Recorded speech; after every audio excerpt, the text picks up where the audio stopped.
The first 2 weeks of breastfeeding are critical for setting up your milk supply and ensuring a smooth journey for you and your baby. But so many new moms unknowingly make these mistakes that can impact their breastfeeding success. In this video, I'll walk you through the most common pitfalls in those first 2 weeks and how to avoid them so you can set yourself up for a stress-free and successful breastfeeding experience. We're going to be focusing on working moms specifically in this video, as that's who we serve in our coaching program, but I hope anyone who breastfeeds can find some benefit here. If you're new to the channel, my name is Allison Tolman. I'm a coach for working moms and a breast pump expert.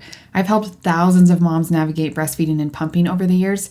I've been in the pregnancy and postpartum and breastfeeding space since I started my nursing career in 2009. Today, I'll share the top mistakes I see all the time so you don't have to go through the same struggles that so many other moms do, and including some struggles that I went through myself. We do have a more in-depth breastfeeding course available for you if you want to go really in-depth on the ins and outs of breastfeeding. I'll put a link down below for you to explore that as well. Hopefully, by the time this video is released, we'll also have a new Little Life app, but I'll put more information down below for you just in case. Okay.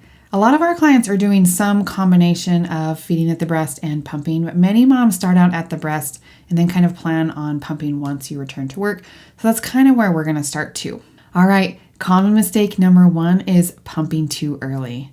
This might seem odd coming from a channel that's largely focused on pumping support, but many moms think that pumping right away will help build their supply, but it can actually create an oversupply issue and even contribute to engorgement. All right, so if you're pumping too much and too much milk is there, engorgement can make it harder for your baby to latch properly, and this can lead to painful clogged ducts or mastitis. So instead, focus on direct breastfeeding in the early days to establish a strong supply and demand balance. Breastfeeding and milk supply works on a supply and demand system. If milk isn't being removed efficiently, it can signal your body to slow down production, and that's not what we want, all right? Signs that milk isn't being fully removed include breast fullness after nursing, a fussy baby, or decreased output over time, all right? So ensure that your baby is latching correctly and draining the breast efficiently. If needed, hand express or gently massage the breast while feeding. That can help with a little bit more milk removal as well.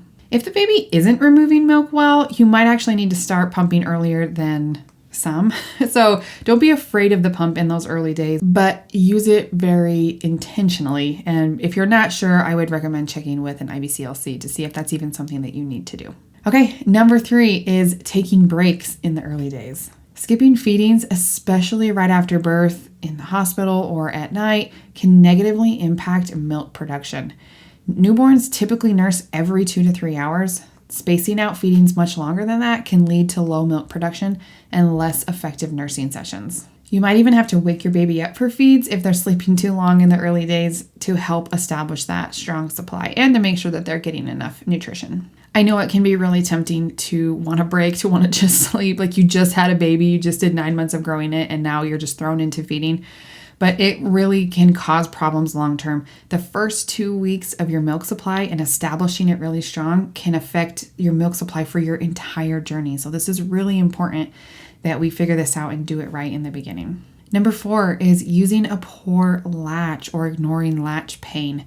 A good latch is key to efficient milk removal and pain-free breastfeeding, all right? And I think this is probably one of the biggest things that moms focus on in the beginning, as you should, and one of the most common reasons for seeking help. Signs of a poor latch include clicking sounds, shallow nipple placement, or persistent nipple pain. If breastfeeding is painful, please don't ignore it, all right? Adjust positioning, check for tongue ties, seek professional support if needed. The latch is really, really important. We talk a lot more about that in our breastfeeding course, but focusing there and really making sure that you and the baby get used to learning this new skill and that it's happening right will save you a lot of pain, and it will be great for your milk supply long term.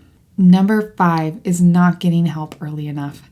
Many moms struggle in silence, assuming breastfeeding should come naturally, but it's a learned skill for both the mom and the baby, all right? Seeking guidance from a lactation consultant or support group can make a huge difference in solving latch or supply issues before they become bigger problems. Some signs that you might need help include persistent nipple pain, a baby who isn't gaining weight, or feeling like you never have enough milk. We just did a video recently on low milk supply versus perceived low milk supply. So I recommend that you check that one out as well, especially if you just feel like you don't have enough milk. Low milk supply does happen, but more commonly we have perceived low milk supply, which was kind of an interesting conversation to have. I think we actually have a mini course on milk supply too, along with the breastfeeding one. But both will kind of give you a more in-depth view of milk supply, especially if this is your first time or your first time actually trying to figure it out if it went poorly last time or something like that.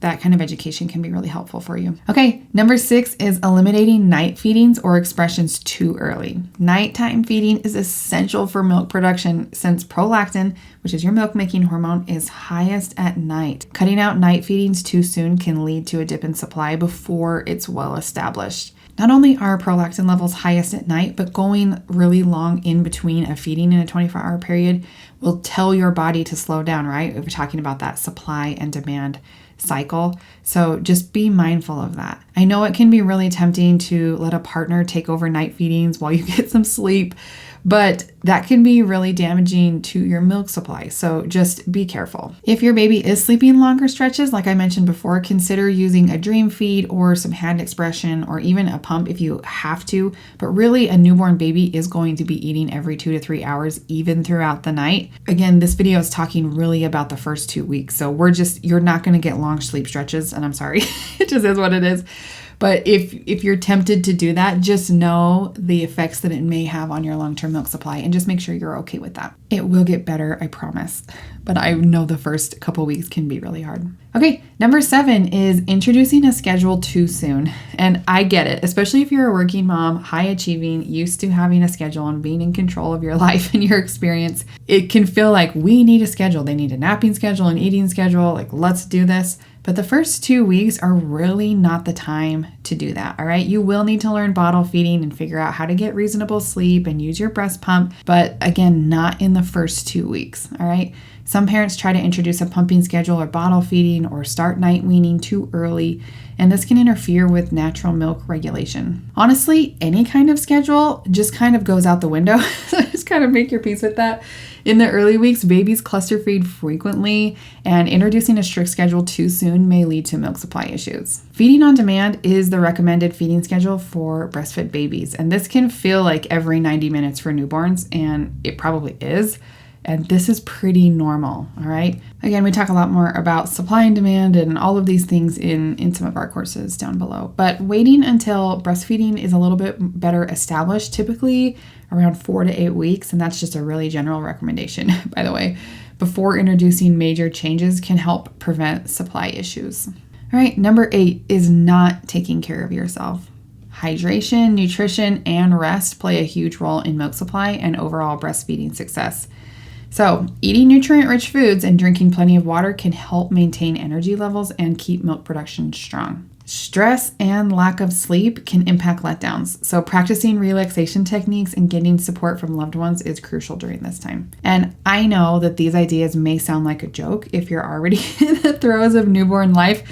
I've had 3 babies, and so sometimes when I heard recommendations like this of eat good foods and get plenty of water, make sure you're getting rest, I'm like, are you joking me? I have a newborn baby. When am I supposed to do any of that? But really the goal here should just be to do the bare minimum, okay? Which is eat any food and drink water. Like eat food, drink water, okay? And then say yes to any help that is offered, okay? Take meals, breaks, naps whenever someone offers you that opportunity. You don't get a gold star for doing this by yourself and powering through and saying, I don't need any help, I can do this. I wasn't going to share this story, but it keeps coming to mind, so I think I will. But I had a mom one time come to my office back when I was training to be an IBCLC, and she was struggling with some milk supply. We were working through latching things with her, and she wasn't quite making enough for her baby. She was still having to supplement with formula, and things were really hard. She was struggling. She was like a super mom. She could do anything. And I remember it was like 2 p.m. in the afternoon, and this was when I lived in Belgium. She was an American mom, though. And we were talking through all of these things, and me and my mentor had been through everything. Like all the latching things looked fine. The baby was fine. Her health history was fine. Like it just wasn't working. And my mentor asked, can I just ask, what have you eaten today? And this mom sat there and thought about it. And she's like, actually, I don't think I've eaten yet. We had an appointment this morning, and then I had laundry, and then I did, things, and I knew I had this, and I came here.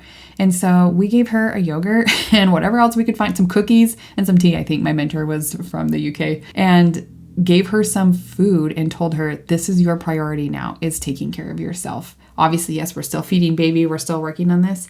And within just a couple weeks, actually, she saw a marked improvement in her milk supply, just prioritizing herself a little bit. Obviously, she did not take time off from feeding and all of these things that she was doing, but she just made sure that she was fed and that she had water and that she was taking care of herself. It actually did affect her milk supply in a really positive way. So I know some of these suggestions sound dumb, but they are really important. And in the first few weeks, it's really important, especially our American culture is really bad at giving moms time and space to recover and providing them help. In a lot of cultures, you stay in bed for 40 days. Right? Or I've even heard the 5-5-5 rule, 5 days in bed, 5 days on the bed, 5 days near the bed. But even 15 days, I would say most moms are not taking that time, which is nothing. Like it takes a year to recover from having a baby.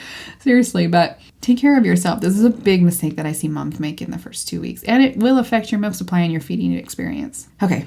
Sorry for that little tangent. I'm really passionate about this. And especially with the moms that we end up working with, which are working moms who have strong breast milk goals. They're often pumping at work. Like this is the kind of long-term coaching that we do. And if you can avoid some of these mistakes in the first couple weeks of breastfeeding, it makes your experience, and honestly my job, so much easier. All right. Get help sooner than later if you need it. If you're a high achieving working mom and you just want the most efficient path to getting this done, let me know. That's kind of what we do. There's an application for our coaching program down below. But if you're just getting started, if you're wanting to kind of like DIY this, there's a great course, actually several course resources down below, which will help kind of give you the tools you need to get started in a smooth breastfeeding experience. That will also put you on our email list. And especially if you're a working mom, this will be great because you'll get emails with some back to work information and more. We do that every week. We have new videos here. We have new information. And again, we kind of work exclusively with working moms. So I hope this helps give you an idea of what to expect in the first couple weeks, especially if you're pregnant or planning on